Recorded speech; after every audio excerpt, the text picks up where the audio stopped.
ಇವತ್ತು ಸನ್ಮಾನ್ಯ B K Hariprasad ಸಾಹೇಬರು ಕರ್ನಾಟಕ ರಾಜ್ಯ ಕಾಂಗ್ರೆಸ್ ಸಮಿತಿಯ ಅಧ್ಯಕ್ಷರಾಗಿ ಆಯ್ಕೆ ಆಗ್ತಾ ಇದ್ದಾರೆ, ಅಧಿಕಾರ ಸ್ವೀಕಾರ ಮಾಡ್ತಾ ಇದ್ದಾರೆ.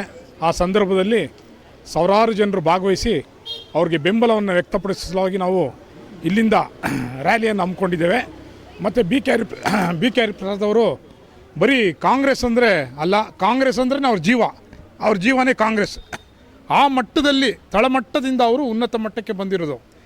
ಇಲ್ಲಿ ಏನೊಂದು ಸೂಚನೆಯನ್ನು ಕೊಡುತ್ತೆ ಅಂದರೆ, ಮುಂದಿನ ಕರ್ನಾಟಕ ರಾಜ್ಯ ವಿಧಾನಸಭೆ ಆಗ್ಬೋದು, 5 GB ಆಗ್ಬೋದು, ಅಥವಾ ಪಾರ್ಲಿಮೆಂಟ್ ಎಲೆಕ್ಷನ್ ಆಗ್ಬೋದು, 100ಕ್ಕೆ 100% ಕೇಂದ್ರದಲ್ಲೂ ರಾಜ್ಯದಲ್ಲೂ ಎಲ್ಲ ಲೋಕಲ್ ಬಾಡಿಲೂ ಕಾಂಗ್ರೆಸ್ ಬರುತ್ತೆ ಅನ್ನೋದಕ್ಕೆ ಇವತ್ತು ಅಧಿಕಾರ ಸ್ವೀಕಾರ ಸಮಾರಂಭನೇ ಸಾಕ್ಷಿ ಅಂತ ನಾನು ಹೇಳ್ತಾ ಇದ್ದೇನೆ.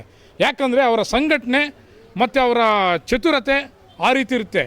ಅವರು ಆಶೀರ್ವದಿಸಿದಂಥ ಪ್ರತಿಯೊಬ್ಬರು ಇವತ್ತು ವಿನ್ ಆಗಿದ್ದಾರೆ. ಕೌನ್ಸಿಲರ್ಸ್ ಆಗ್ಬೋದು, MLA ಆಗ್ಬೋದು, ಮತ್ತೊಬ್ಬರು ಆಗ್ಬೋದು, ಎಲ್ಲರೂ ಜಯಶೀಲರು. ಯಾಕಂದರೆ ಅವರಲ್ಲಿ ಅಂಥ ಒಂದು ಪ್ರಾಮಾಣಿಕತೆ ಇದೆ, ಜನತಾ ಸೇವೆ ಇದೆ, ಸಮಾಜ ಕಾಳಜಿ ಇದೆ, ಪರಿಸರ ಕಾಳಜಿ ಇದೆ, ಪಕ್ಷದ ನಿಷ್ಠೆ ಇದೆ. ಎಲ್ಲದಕ್ಕಿಂತ ಹೆಚ್ಚಾಗಿ ಪಕ್ಷದ ನಿಷ್ಠೆ. ಅವರು ಕಾಂಗ್ರೆಸ್ ಪಕ್ಷವನ್ನು ಬಿಟ್ಟು ಹೋದರೆ ಖಂಡಿತ ಅವರು ಜೀವ ಬಿಟ್ಟಂಗೆ, ಅವ್ರು ಹೋಗಲ್ಲ. ಆ ಜೀವನೇ ಕಾಂಗ್ರೆಸ್ಗಾಗಿ ಮೀಸಲಿಟ್ಟಿರುವಂಥ ಏಕೈಕ ಅಪರೂಪದ ವ್ಯಕ್ತಿ ಅಂದರೆ ಅದು ಬಿ ಕೆ ಹರಿಪ್ರಸಾದ್ ಸಾಹೇಬ್ರು ಅಂತ ಹೇಳಿ ತಪ್ಪಾಗಲಾರ್ದು. ಮತ್ತು ಈ ಕ್ಷೇತ್ರದಲ್ಲಿ ಮತ್ತೆ ಕಾಂಗ್ರೆಸ್ ಸ್ಥಾಪನೆ ಆಗಬೇಕು. ರಾಜಾಜಿನಗರ ವಿಧಾನಸಭಾ ಕ್ಷೇತ್ರದಲ್ಲಿ ಕಾಂಗ್ರೆಸ್ ಮರುಸ್ಥಾಪನೆ ಆಗಲೇಬೇಕು. ಆಗಬೇಕಂದ್ರೆ ಇಂಥ ಹೆಸರಾಂತ ಸಮಾಜ ಸೇವಕರು, ಪ್ರಾಮಾಣಿಕ ವ್ಯಕ್ತಿಗಳಂತ ಎಸ್ ಕೋಮದನ್ನು ಆ ರೀತಿಯಲ್ಲಿ ಕ್ಯಾಂಡಿಡೇಟ್ಸ್ನ ಅವ್ರು ಆಯ್ಕೆ ಮಾಡಬೇಕು. ಯಾಕೆ ಈ ಮಾತನ್ನು ಹೇಳ್ತಾ ಇದ್ದೇನೆ ಅಂದರೆ, ತನ್ನ ಸ್ವಂತ ದುಡಿಮೆಯ ಹಣದಿಂದ ತನ್ನ ಸ್ವಂತ ದುಡಿಮೆ ಹಣದಿಂದ ಇವತ್ತು ಸಮಾಜ ಸೇವೆಯನ್ನು ಮಾಡ್ತಾ ಇದ್ದಾರೆ. ಯಾವ ರೀತಿ ಸೇವೆ ಮಾಡ್ತಾ ಇದ್ದಾರೆ ಅಂದರೆ, ಉದ್ಯೋಗ ಆಗ್ಬೋದು, ವಿದ್ಯಾಭ್ಯಾಸ ಆಗ್ಬೋದು, ಆರೋಗ್ಯ ಆಗ್ಬೋದು. ಈ ಮನುಷ್ಯ ಬದುಕೋದಕ್ಕೆ ಈ 3 ಇರಬೇಕು. ಅದಕ್ಕೆ ಹೆಚ್ಚಿನ ಆದ್ಯತೆಯನ್ನು ಕೊಟ್ಟು ಕಾರ್ಯಕ್ರಮಗಳನ್ನು ನಿರಂತರವಾಗಿ ಹಮ್ಮಿಕೊಳ್ತಾ ಇದ್ದಾರೆ. ಸುಮಾರು ವರ್ಷಗಳಿಂದ ನಿರಂತರವಾಗಿ ಹಮ್ಮಿಕೊಳ್ತಾ ಇದ್ದಾರೆ. ಈಗ ನಮ್ಮ ಬಿ ಕೆ ಹರಿಪ್ರಸಾದ್ ಸಾಹೇಬರು ಅಧಿಕಾರ ಸ್ವೀಕಾರ ಸಮಾರಂಭ ಮಾಡಿದ್ಮೇಲೆ ಹೆಚ್ಚಿನ ಒಂದು ಜವಾಬ್ದಾರಿಯನ್ನು ಎಸ್ ಕೋಮದನ್ ಅವರಿಗೆ ಕೊಡ್ತಾರೆ ಅಂತ ನಾನು ನಂಬಿದ್ದೇನೆ.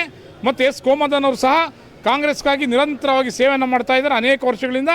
ಅದೇ ರೀತಿ ಸುಜಾತ ಅರುಣ್ ಪ್ರಸಾದ್ ಅವರು ಸಹ ಅರುಣ್ ಪ್ರಸನ್ನ ಅವರು ಸಹ ಸಮಾಜ ಸೇವೆಯನ್ನು ಮಾಡ್ತಾ ಇದ್ದಾರೆ. ಹಾಗಾಗಿ ಅವರು ಸಹ ಮುಂದಿನ ಚುನಾವಣೆಯಲ್ಲಿ ಖಂಡಿತ ಆಯ್ಕೆ ಆಗ್ತಾರೆ ಅಂತೇಳಿ ನಾನು ನಂಬಿದ್ದೇನೆ. ಬಿ ಕೆ ಹರಿಪ್ರಸಾದ್ ಸಾಹೇಬರು ಇವ್ರನ್ನ ಆಶೀರ್ವದಿಸ್ತಾರೆ ಅಂತೇಳಿ ನಾನು ನಂಬಿದ್ದೇನೆ. ಹಾಗಾಗಿ ಬಿ ಕೆ ಹರಿಪ್ರಸಾದ್ ಅವರು ಹೆಚ್ಚಿನ ಪ್ರಾಮಾಣಿಕ ವ್ಯಕ್ತಿಗಳನ್ನು ಆಯ್ಕೆ ಮಾಡಬೇಕು ಅನ್ನುವಂಥ 100ಕ್ಕೆ 100 ನನ್ನ ಆಶಯ. ಮತ್ತು ನನಗೆ ನಂಬಿಕೆ ಇದೆ, ಅವರು ಯಾವುದೇ ಆಶೆ ಆಮಿಷಗಳು ಈಡಾಗಲ್ಲ. ಪ್ರಾಮಾಣಿಕ, ಕಾಳಜಿ ಇರುವಂಥ, ಸಮಾಜ ಸೇವೆಯ ಕಾಳಜಿ ಇರುವಂಥ, ಜನತಾ ಕಾಳಜಿ ಇರುವಂಥ ಕಾಂಗ್ರೆಸ್ ಪ್ರಾಮಾಣಿಕ ನಿಷ್ಠಾವಂತ ಕಾರ್ಯಕರ್ತನ 100ಕ್ಕೆ 100 ಆಯ್ಕೆ ಮಾಡ್ತೇನೆ ಅಂತ ಈ ಸಂದರ್ಭದಲ್ಲಿ ನಾನು ತಿಳಿಸ್ತಾ ಇದ್ದೇನೆ.